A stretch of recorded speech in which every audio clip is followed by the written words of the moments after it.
할렐루야. 주님의 평화가 여러분 모두와 함께 하시기를 빕니다. 옆사람과 사랑의 교제를 나눕시다. 사랑합니다. 서로 축복합시다. 건강하시게요.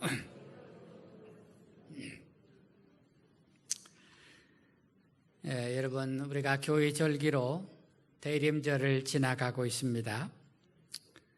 코로나19로 인해서 올해도 성탄절의 기쁨을 자유롭게 나누기는 어려울 것 같습니다. 확진자가 너무 많아서 대책을 세운다 하니 또다시 거리 두기가 시행될 수도 있을 것 같습니다. 코로나19가 잠잠해지기를 소망합니다. 우리가 기도도 해야 하지만 이런 일은 과학적으로 접근을 해야 한다고 생각이 됩니다. 코로나19가 잠잠해져 가는 상황에서 오히려 기승을 부리고 있는 것은 우리가 방심했기 때문입니다. 모두가 잘 인내하여 거리두기를 실천해서 자신과 이웃의 안전을 지켜가야 하겠습니다. 끝날 때가 있겠죠? 끝날 때가 있을 것입니다. 12월 한 달 동안 대림절과 성탄절을 맞아 예수 그리스도를 중심으로 말씀을 드리고 있습니다. 지난주는 예수 그리스도 하나님의 아들에 대해 말씀을 드렸습니다. 예수님은 자신 안에 두 가지 인격을 가지고 계신데 하나님으로서의 신성과 사람으로서의 인성을 가지고 계십니다. 예수님은 하나님의 아들로서 하나님과 동등하신 분이십니다. 신학적으로 그것을 가리켜서 동일 본질 이렇게 말합니다. 주님의 말씀과 주님 자신의 증거와 주님을 만난 사람들의 증거를 통해서 성경이 증언하는 하나님의 아들로서의 예수님에 대해서 말씀을 드렸습니다. 오늘은 여러분과 예수님의 인성, 사람됨에 대해서 말씀을 나누는 것입니다. 먼저 사도신경에서 우리가 오늘도 고백한 이 사도신경에서 예수님의 인성에 대해서 고백하고 있는 부분을 여러분과 함께 나누고 보겠습니다. 여러분 다 외우고 있는 것이니까요. 한번 생각해 보시고 같이 외워보시겠습니다. 그는 성령으로 잉태되어부터 같이 읽겠습니다. 시작. 그는 성령으로 잉태되어 동정녀 마리아에게서 나시고 본디오 빌라도에게 고난을 받아 십자가에 못 박혀 죽으시고, 여기까지가 예수님의 인성에 관한, 예수님의 인성과 관련된 우리의 신앙 고백이 되겠습니다. 우리는 사람이신 예수 그리스도를 신앙으로 고백합니다. 예수님은 성령으로 잉태되셨습니다. 그것은 예수님의 무지성을 말하는 것입니다. 성령으로 잉태되었다는 말은 예수님께서 죄 가운데 태어난 것이 아니라 죄와 연관없이 태어났다는 것을 말하는 것입니다. 마리아의 몸에서 출생을 하셨습니다. 어린 아기의 모습으로 똑같이 사람의 모든 방법을 가지고 형태로 태어나셨습니다. 구체적으로 한 인간으로 세상에 태어났습니다. 이 예수님은 천국 복음을 전파하시고 병든 자를 고치시고 그리고 진리를 가르치셨습니다. 그러다가 유대인의 고발로 로마의 유대 총독인 빌라도에게 사형 선고를 받으시고 십자가에 못 박혀 죽으셨습니다. 사도신경이 예수님의 죽음에 대해서 구체적으로 고백을 하고 있습니다. 본디오 빌라도에게 고난을 받아 십자가에 못 박혀 죽으셨다. 예수님께서 언제 어떻게 어디에서 죽으셨는지를 명확하게 하고 있습니다. 그것은 예수님이 분명히 한 인간으로서 세상에 오셨고 인간으로서 세상을 살아가셨고 그리고 사람이 죽듯이 예수님도 그렇게 죽으셨다는 것을 말하고자 하는 것입니다. 성경이 보여주는 예수님에 대한 기록은 분명히 예수님이 사람으로서 살아가셨음을 보여주는 것입니다. 성경은 예수님이 거룩하시다 하여 인간으로서의 약한 부분을 결코 생략하지 않습니다. 요즘은 사람을 위대하게 묘사하기 위해서 막 영웅처럼 묘사하기 위해서 약한 것은 싹 빼는 경우가 있습니다. 예수님은 성경은 예수님에 대해서 그렇게 영웅처럼 묘사한 것은 아닙니다. 예수님이 약한 부분도 솔직하게 다 그대로 기록하고 있습니다. 주님은 제자들과 함께 배를 타고 가시다가 뱃속에서 곤히 주무십니다. 바람이 불어서 배가 막 뒤집어질 듯한데도 얼마나 피곤하셨던지 예수님께서는 그렇게 풍랑이는 바닷속에서도 곤히 코를 고셨다는 얘기는 없습니다. 주무셨습니다. 주님은 사마리아로 여행을 하시는 장면이 성경에 기록되어 있는데 너무 피곤하신 주님께서는 그저 우물가에 절부덕 주저앉아 계신 그 모습을 보여주고 있습니다. 여행에 피곤하신 주님은 우물가에 그냥 돌 위에 절부덕 주저게 앉아 계십니다. 피곤하신 예수님의 모습입니다. 주님께서 나사로를 사랑하셨는데 나사로가 죽었어요. 주님께서 나사로의 무덤 앞에 가서 눈물을 줄줄 흘리시면서 나사로의 죽음에 슬퍼하셨습니다. 주님은 모든 인간과 똑같은 육체와 감정을 가지셨습니다. 그것이 예수님의 인성입니다. 또 예수님에 대해서 성경은 다른 별명을 지어 부르는 사람들이 있었는데 예수님은 먹는 것과 마시는 것을 탐하는 자다. 사람들이 그렇게 별명을 지어 불렀습니다. 예수님은 사람들과 어울리는 것을 좋아하셨고 사람들과 함께 먹고 마시고 잔치하는 것을 주님은 그렇게 즐거워하셨어요. 그래서 금식하는 바리새인들이 예수님을 비난하기를 먹고 마시기를 탐하는 자라 하셨습니다. 이런 모습들이 예수님의 사람으로서의 모습을 그대로 보여주고 있는 것입니다. 성경에서 예수님은 자기 자신을 가리켜서 인자 그렇게 부릅니다. 여러분 인자 성경을 읽다 보면은 인자 그렇게 표현되어 있죠. 여러분 이 인자라는 말은 사람의 아들이라는 뜻이죠. 그런데 이 인자라는 표현은 메시아에 대한 종말론적인 표현입니다. 성경에서 인자라는 말이 나오는데 이 인자는 하나님께서 세상에 보내실 메시아에 대한 성경의 유일한 표현이 되겠습니다. 예수님은 세상을 구원하기 위해서 하나님이 보내신 사람이라는 의미가 인자, 사람의 아들 그 속에 담겨져 있는 것입니다. 사랑하는 여러분, 우리가 예수님을 하나님으로서 또한 사람으로서 고백하는 것은 우리의 구원과 아주 깊은 관련이 있습니다. 성경은 인간의 문제를 두 가지로 말합니다. 인간의 문제가 많아요. 문제 두성이죠. 근데 성경이 말하는 본질적인 문제는 두 가지입니다. 하나는 죄이고 또 하나는 죽음입니다. 그래서 성경이 가르치는 구원은 이 죄와 죽음으로부터의 구원이 되는 것입니다. 죄는 사람이 하나님 말씀을 어기고 선악과를 따먹은 것이 죄입니다. 선악과를 따먹지 말라 했어요. 하나님 말씀대로 지키고 살아야 되는데 그만 선악과를 유혹을 받아서 따먹었죠. 이것이 성경이 말하는 인간의 죄의 근원입니다. 시작이죠.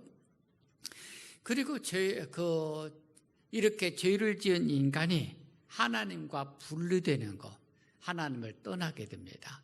죄를 짓고 나서 인간이 하나님을 떠나는데 성경은 이렇게 생명이신 하나님으로부터 분리되는 것, 하나님을 떠나가는 것을 가리켜서 죽음이라 그렇게 말합니다.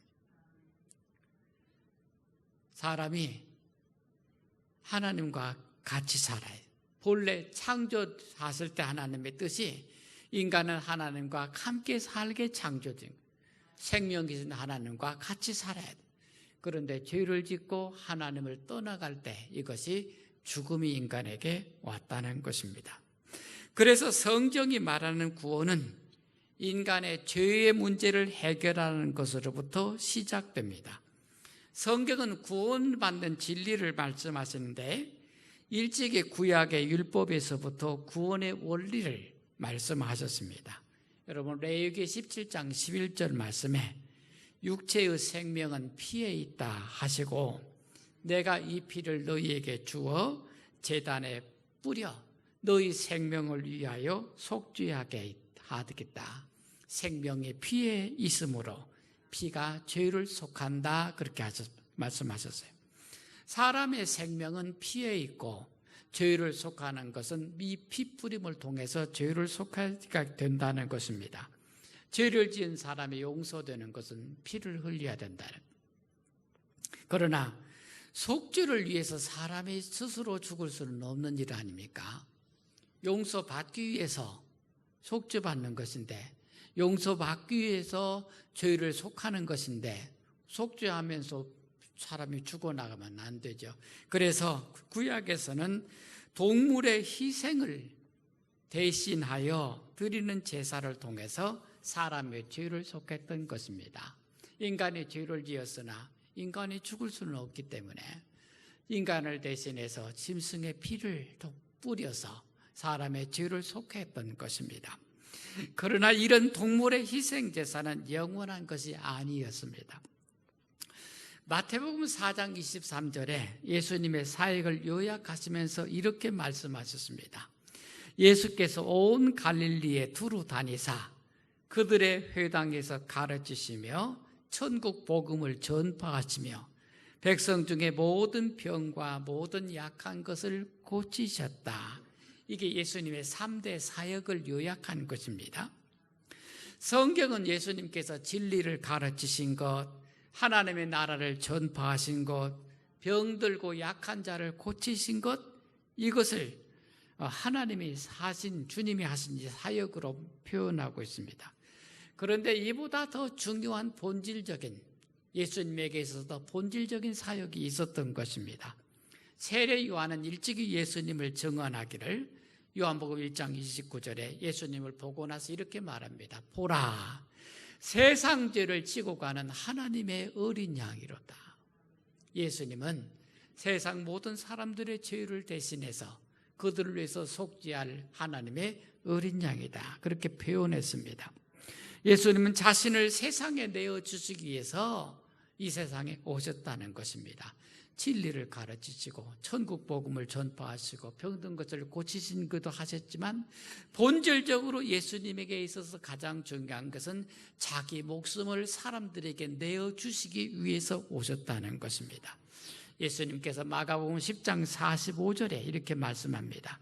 인자가 온 것은 섬김을 받으려 한 것이 아니라 도리어 섬기려 하고 자기 목숨을 많은 사람의 대속물로 주려 함이라 하셨습니다.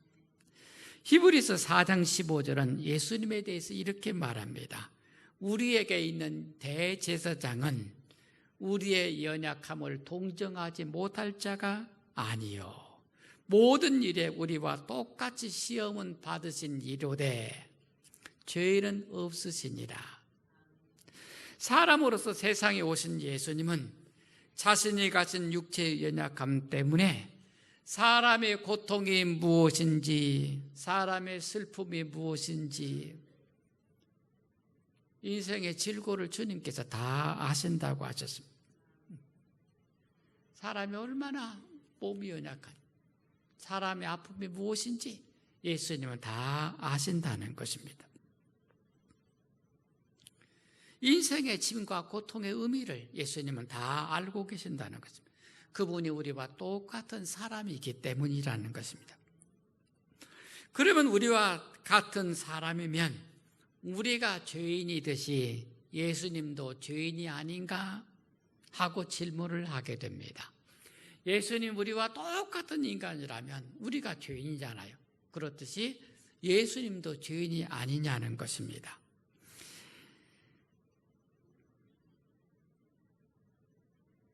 예수님이 죄인이면요, 십자가에 죽으신 것은 남을 위해서 죽으신 것이 아니라 자기 죄 때문에 죽은 것이 되는 것입니다. 예수님이 죄인이 되면 십자가에서 죽으신 것은 누구를 위한 것이 아니라 자기 죄 때문에 죽은 것이 된다는 것입니다. 그래서 히브리서는 사람이신 예수님이 죄가 없으시다고 그렇게 말씀을 하시는 것입니다. 여러분, 이것을 잘 이해를 하셔야 됩니다. 예수님 우리와 똑같은 인성, 사람을 가지셔서 사람이셨습니다. 그런데 우리가 세상 사는 동안에 우리는 죄인으로서 살지만 예수님 그분에게는 죄가 전혀 없으시다. 성경은 이렇게 말씀하고 있는 것입니다. 그래서 이것을 잘 이해를 해야 하는 것이에요. 저는 이렇게 설명을 합니다. 예수님이 남자와 여자 중에 남자이셨죠? 남성이셨어요. 자, 그러면요, 남성이신 예수님이 여성을 바라볼 때 이성적으로 보실 수 있지 않은가 하고 질문을 할 수 있습니다. 그렇죠? 여러분, 이쁜 여자 보면 어떻게 해요? 아내를 옆에 두고도 눈이 살짝 돌아가죠? 그걸 나쁘다고 말하지는 않겠습니다만 인간은 본성적으로 그런. 그러면 예수님도 여성을 볼 때 그렇게 보셨느냐는 것입니다. 남자가 여자를 볼 때 남성이 여성을 볼 때 두 가지 시점이 있어요. 하나는 남성으로서의 여성을 보는 것입니다. 여러분, 젊은 남자들이 얼마나 서로 뜨거운 감정으로 바라봅니까? 이게 남성으로서 여성을 바라보는 것입니다. 그런데 또 하나가 있어요. 남자가 여자를 바라보는 시각 중에요, 아버지가 딸을 바라보는 시각이 있습니다. 딸이 예뻐요. 딸이 너무나 착하고 예뻐요. 그렇다고 아버지가 자기 딸을 향해서 음란한 마음으로 바라보지 않습니다. 어느 아빠가 자기 딸을 그런 눈으로 봅니까? 아니에요. 사랑스럽지. 넘치도록 사랑스러워요, 자기 딸이. 그게 아버지의 눈이에요, 아버지의 눈. 자, 여러분, 예수님이 죄가 없으시다는 말을 우리가 잘 이해를 해야 돼요. 그래야 예수님의 십자가의 죽음의 의미가 이해되기 때문입니다. 예수님께서는 죄가 없으세요. 왜? 그분의 시각은 하나님 아버지의 시각이기 때문에 그래요. 주님께서는 재물을 보아도 하나님 아버지의 눈으로 보시는 거예요. 여자를 보고 남자를 보고 어떤 사람을 봐도 하나님 아버지의 눈으로 보는 거예요. 주님은 모든 일들을 다 하나님의 관점에서 보기 때문에 예수님에게는 죄가 없으시다, 그런 뜻으로 히브리서는 가르치고 있는 것입니다. 사랑하는 여러분, 초대교회에 이단들이 생겼어요. 그리고 그 이단들로 인해서 교회가 막 혼란 속에 들어갔어요. 그런데 그 이단의 주장 중에 가장 큰 게 뭐냐면요, 이단들이요, 이게 영지주의라는 이단인데요, 뭘 주장했냐면 영적인 것은 선하고 물질적인 것, 육체적인 것은 악하다, 이렇게 가르쳤어요. 영은 선하고 물질은, 육체는 악하다, 이렇게 가르쳤어요. 그러니 이렇게 가르칠 때 무슨 문제가 생기냐면, 예수님은 그런 어떤 분이냐? 예수님은 하나님 아들로서 신성을 가지신 신성한 분이다, 그것까지는 인정이 돼요. 그런데 두 번째, 예수님이 사람의 아들로서 육체를 가지셨다, 이게 부정되는 것입니다. 예수님의 육체성이 부정되는 것입니다. 그래서 이 이단들은 예수님의 세상에 육체로 오신 것을 부정했어요. 그들은 하나님의 아들이 그 신성한 눈이 사람의 육체를 가린다는 사실은 인정할 수 없었다. 그것은 있을 수 없는 것이라 가르쳤습니다. 그래서 이단들은 예수님께서 세상에 보인 것은 가연적으로 보인 것이다, 이렇게 가르쳤습니다. 실제가 아니고 허상처럼 보였다는 것입니다. 요즘에 가상현실이라는 게 있어요. 가상현실이 뭐냐면요, 사람이 실제로 존재하지 않는데 이렇게 컴퓨터 작업을 통해서 앞에 사람을 세우는 거예요. 이게 가상현실이에요. 그래서 이 예수님의 육체성을 부정하는 사람은 예수님은 신인데 예수님의 육체로 올 수 없기 때문에 예수님이 세상에 보인 것처럼 나타난 것은 가상이다. 이걸 가연설이라고 그렇게 말합니다. 이단들은 이렇게 예수님이 실제로 육체로 오신 것이 아니라 사람 눈에 보이기는 했으나 그것은 실체가 아니다, 이렇게 가르쳤어요. 사도 요한은 예수님의 육체로 오신 것을 부정하는 것은 적그리스도다, 그렇게 말해요. 예수님의 육체로 오신 것을 부정하는 것은 적그리스도라고 했어요. 자, 여러분, 예수님이 육체로 오신 것을 부정하면 무엇이 문제가 됩니까? 그러면 예수님의 십자가의 죽음이 없어지는 것입니다. 아니, 실체가 없는데 왜 어떻게 십자가에서 피를 흘리고 죽으세요? 예수님의 육체성을 부정하면 십자가가 없어지는 거예요. 예수님의 죽음이 사라지는 것입니다. 예수님의 죽음이 없어지, 십자가의 죽음이 없어지면요, 인간이 대속의 죽음이 대속이 없어져서 인간은 여전히 죄인으로서 존재하게 된다는 것입니다. 예수님이 인류를 구속하기 위해서 십자가에서 대속의 죽음을 하셨는데 예수님의 육체를 부정하면 그 십자가의 대속의 죽음이 사실이 아닌 것이 되고 마는 것입니다. 십자가의 죽음이었으면 또한 무덤에서의 부활도 없는 것입니다. 죽는 일이 없는데 어떻게 부활이 생깁니까? 부활이었으면 사람에게 천국의 영생이 없는 것입니다. 이 부활하지 않는데 어떻게 영생을 합니까? 그래서 사도 요한은 이렇게 예수님의 육체를 부정하는 것, 예수님의 사람됨을 부정하는 것을 가리켜서 적그리스도 이단이라 그렇게 강하게 선포한 것입니다. 사랑하는 여러분, 대림절과 성탄절은 모두 예수 그리스도께서 사람의 모습으로 세상에 오심을 기념하는 것입니다. 대림절과 성탄절은 인류를 구원하신 하나님의 섭리가 나타난 것입니다. 사도 바울은 그것을 하나님의 비밀의 경륜이라 하셨습니다. 어떻게 하나님의 아들이 성육수를 통해서 동정녀의 몸에서 탄생하는, 어떻게 그분을 통해서 십자가의 대속의 죽음을 통해서 인류가 구원되고 그리고 무덤에서 부활을 통해서 사람에게 영생이 주어지는가? 이건 사람의 머리로서 이해할 수 없는 하나님의 비밀한 섭리라 그렇게 가르친 것입니다. 우리는 이 예수님을 믿음으로 하나님의 자녀가 되는 것입니다. 예수님의 부활로 우리는 영생을 얻는 것입니다. 그러므로 여러분, 예수님이 어떤 분이신가, 우리가 예수님을 어떻게 믿는가는 우리의 구원 문제가 달려있는 것입니다. 하나님의 아들이신 예수님이 인간의 몸으로 세상에 오셨습니다. 이것을 우리가 믿는 겁니다. 그럴 때 아멘을 크게 한번 해보시기 바랍니다. 하나님의 아들이신 예수님이 사람의 몸으로 세상에 오셨습니다. 여러분, 우리의 믿음은 이런 걸 믿는 거예요. 복 주실 것을 믿습니다. 이것은 부차적인 거예요. 일 잘 될 것을 믿습니다. 다 나중에 가장 작은 것들이, 가장 중요한 건 뭐냐? 예수님이 우리를 구원하시기 위해서 사람의 몸으로 오신 하나님의 아들입니다. 이걸 믿는 것입니다. 사랑하는 여러분, 사람으로 오신 예수님이 우리를 그렇게 사랑하셨어요. 하나님의 아들인 예수님은 무덤에서 부활하셨습니다. 부활하신 날 예수님은 우리에게 천국의 영생을 주시는 것입니다. 그러므로 여러분, 사람이신 예수님의 대속의 죽으심과 하나님의 아들이신 예수님의 무덤에서의 부활을 믿음으로 우리가 하나님의 자녀가 되고 천국의 영생을 얻는 것입니다. 우리 모두가 이 믿음에 굳게 서 있기를 주님의 이름으로 축복합니다. 함께 기도드리죠.